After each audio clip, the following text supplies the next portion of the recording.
Michael had purchased his dream home 3 years ago after a decade of saving, 5 acres of land with a pristine spring-fed pond that glittered like sapphires under the morning sun.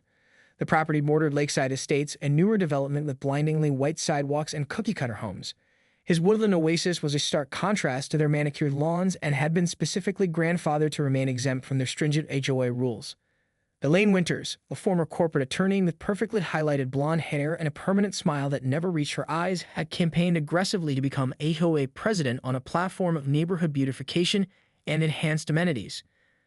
3 days after her election, she was spotted taking photographs of Michael's pond through the trees, muttering about untapped potential and community access. What she didn't know was that Michael had already rebuffed 2 separate offers from developers to buy his land, and he wasn't about to let an HOA president with a power complex change his mind. The history of Michael's property ran deeper than most realized. His grandfather had once owned all the land that now comprised lakeside estates, selling portions off in his later years to fund his retirement. The pond, however, had always been the jewel of the property, a natural spring-fed pool where his father had taught him to fish as a boy. When the opportunity arose to buy back this particular parcel with the pond intact, Michael had emptied his savings and taken a second job to make it happen. The deed explicitly stated that the water rights remained with the property owner, a fact confirmed by the county records office when Michael had done his due diligence before purchasing.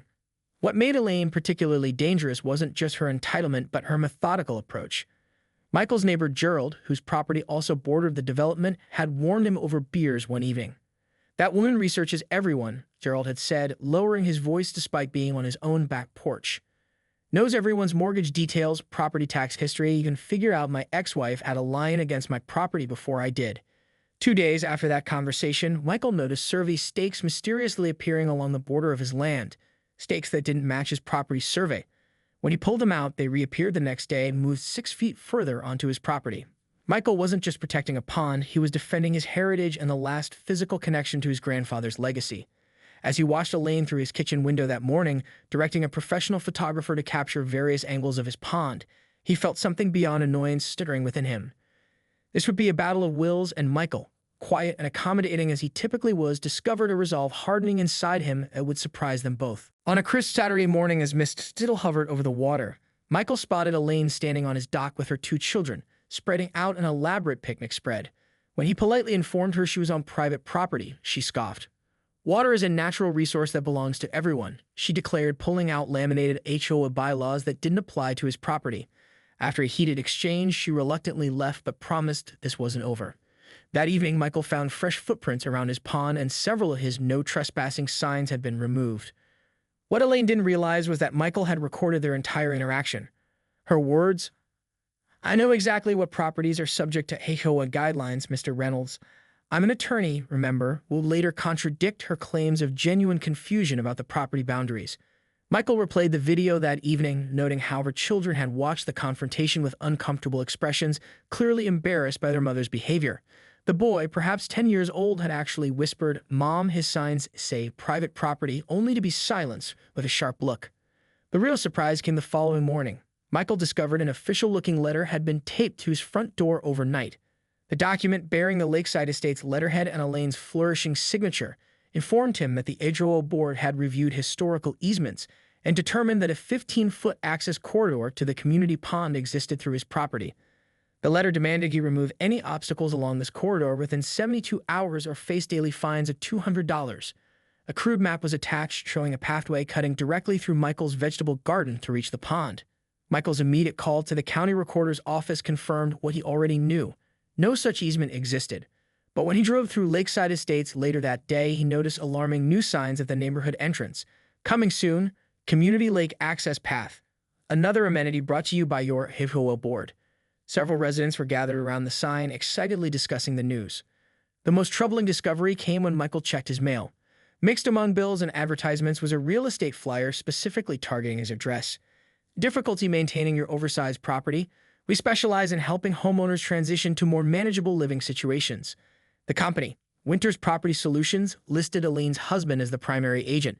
The calculated pressure wasn't just about access to his pond, it was about driving him away entirely. Over the next 2 weeks, Michael's peaceful mornings were shattered by increasingly bold incursions.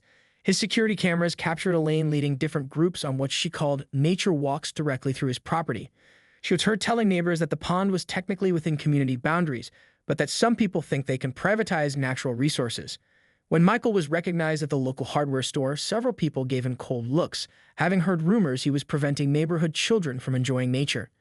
The final straw came when he discovered glossy brochures for lakeside estates featuring professional photos of his pond labeled as Our Community Lake and a planned summer splash weekend advertised for the following month. When he installed additional security cameras and motion sensor lights, he received not only a cease and desist letter, but also an actual $2,500 fine from the HOA for unauthorized modifications visible from community property. The letter was signed by all 5 board members, but later investigation would reveal only Elaine had actually reviewed the complaint. His attempts to address the board at their monthly meeting were blocked when Elaine suddenly changed the agenda format to written submissions only. The situation took an unexpected turn when Michael discovered a social media group called Free Lakeside Lake with over 80 members, nearly half the neighborhood. The page featured doctored historical photos suggesting his pond had once been a public swimming area in the 1970s, impossible since the pond was naturally formed and had existed for centuries. Worse, someone had leaked Michael's personal phone number and email, resulting in a barrage of messages accusing him of stealing community land.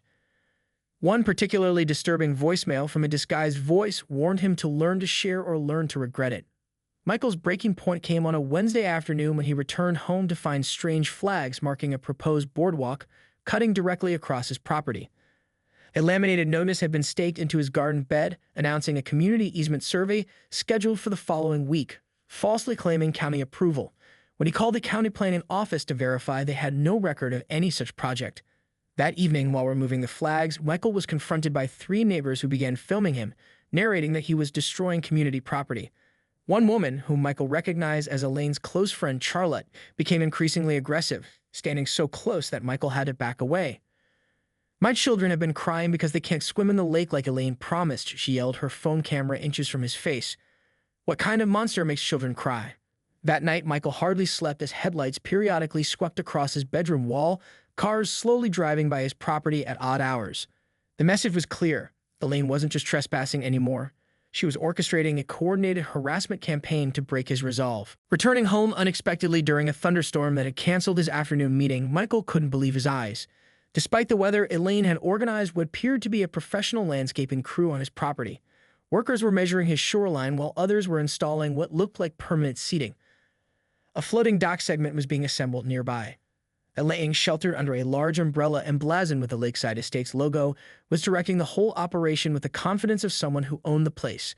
When Michael demanded answers, she handed him a document with official-looking stamps that purported to show that HOA had obtained an easement on his property through a municipal override. "We've already invested $15,000 in improvements," she informed him with a triumphant smile. "Your selfish resistance has only delayed the inevitable community benefit."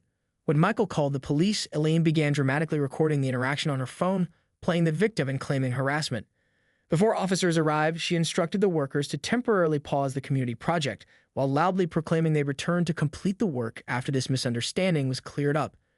The workers left behind partially constructed features, disturbed soil that began washing into the pond with the rain, and several expensive koi fish that had been prematurely introduced, which would later wreak havoc on the natural ecosystem Michael had carefully maintained. As Michael stood in the pouring rain surveying the damage, he noticed something that sent a chill through him despite the summer heat. Among the construction debris was a detailed architectural rendering titled Lakeside Estates Community Center. Phase 1. The plan showed not just a dock and seating area, but an entire pavilion structure to be built adjacent to his pond, with his property clearly incorporated into the design. The projected completion date was just 3 months away, and notes indicated land acquisition in progress. They weren't just planning to use his pond. They were planning to take his land. Officer Jenkins, the responding policeman, was sympathetic but limited in what he could do. "Civil matter," he said, handing the architectural plans back to Michael. "But document everything. Take photos before you move anything." As they talked, Michael noticed a black SUV slowly driving past his property, the driver clearly watching them. "That's the 3rd time that vehicle has circled by," Officer Jenkins noted, suddenly more alert. "Friend of yours?" Michael shook his head, recognizing the car as belonging to Elaine's husband. After the police left, Michael began photographing the damage when he discovered something truly disturbing. Someone had tampered with the drainage culvert that regulated his pond's water level. Had the heavy rains continued, the pond could have overflowed, potentially causing enough water damage to his home to make it temporarily uninhabitable. Checking his security camera footage, he watched in disbelief as the landscaping foreman, clearly following Elaine's instructions, deliberately obstructed the drainage pipe while Elaine stood watch. That night, as Michael was speaking with his insurance company, his electricity suddenly cut out. Using his phone's flashlight, he discovered the main breaker had been switched off from outside his house. Standing in his darkened kitchen, Michael finally accepted what he had suspected for weeks. This wasn't just about entitlement or a pond. This was a calculated campaign to drive him from his home, and it had just crossed the line from harassment to something far more sinister. Fueled by a combination of outrage and determination, Michael took a week off work and dived into research mode. His dining room transformed into an investigative headquarters with property maps dating back 50 years, legal textbooks, and printouts of local ordinances. He discovered something fascinating. Elaine's previous address matched a lawsuit he found involving another HOA where board president E. Winters had been accused of similar overreach, resulting in a settlement with a confidentiality agreement. More digging revealed she moved between 3 different HOA communities in 7 years, each time rising quickly to leadership before abruptly relocating. Michael's attorney connected him with 2 previous victims of Elaine's tactics who shared strikingly similar stories. One had actually sold their property at a loss to escape the harassment. Meanwhile, Michael submitted Freedom of Information requests that revealed no easement had ever been filed with the municipality, and the document Elaine had shown him contained forged signatures from county officials. When he presented this evidence to the HOA management company, they seemed suspiciously uninterested. A deeper dive revealed the management company's regional director was Elaine's brother-in-law. Michael now realized he wasn't just fighting one entitled HOA president, he was up against a practice scheme with connections. He hired a forensic accountant who uncovered questionable financial transactions, suggesting Elaine had been diverting HOA funds to personal accounts and to the same landscaping company that had trespassed on his property. The turning point came when Michael discovered an online forum dedicated to HOA horror stories. A post from 3 years ago caught his attention, describing an identical pattern of harassment involving fabricated easements and property line disputes. The username was Escape at Lakewood, and the details matched Elaine's previous neighborhood perfectly.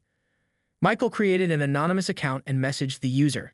Within hours, he received a lengthy response from Barbara Tillman, a retired school teacher who had lost her prized garden to what she called the Winters takeover technique. They work in teams, Barbara explained during their subsequent phone call, her voice still tight with anger years later.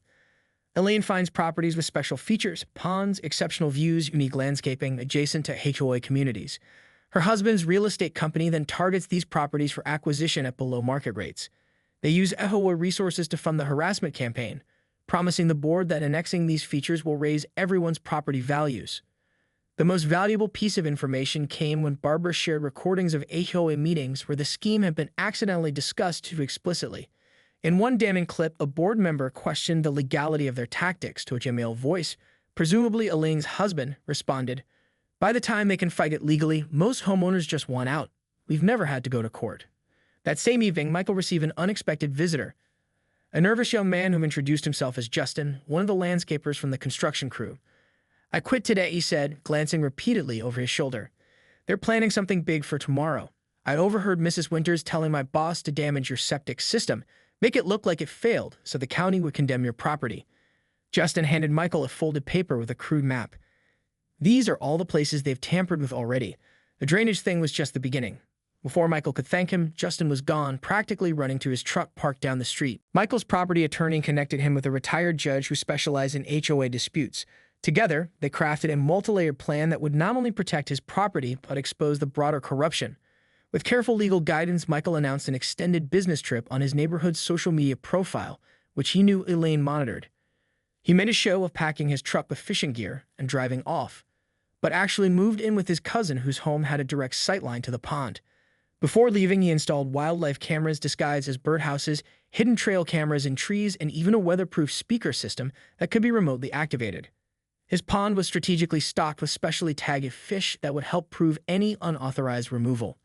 Working with environmental authorities, he documented the pristine condition of the water and surrounding ecosystem to establish a baseline. Most cleverly, he planted false information through neighborhood channels about a potential buyer interested in his property, a wealthy developer who might be more cooperative with community needs. The bait was set, and Michael settled in for what he suspected would be a very short wait. What Michael hadn't told anyone, not even his attorney, was that he'd installed a sophisticated security system the day after Justin's warning. Working through the night with a college friend who specialized in security technology, they had placed sensors around his septic system that would detect any tampering, hidden waterproof cameras focused on every vulnerable point identified on Justin's map, and motion-activated floodlights connected to silent alerts rather than visible illumination. Most importantly, they had installed a cellular backup system for all devices that would continue operating even if the main power or internet connections were cut. The morning after completing these preparations, Michael received a certified letter offering to purchase his property at 30% below market value. The letterhead bore the logo of Winters Property Solutions with a handwritten note from Elaine's husband. Given the ongoing complications with your property's boundaries and access issues, this represents a generous opportunity to cleanly resolve the situation.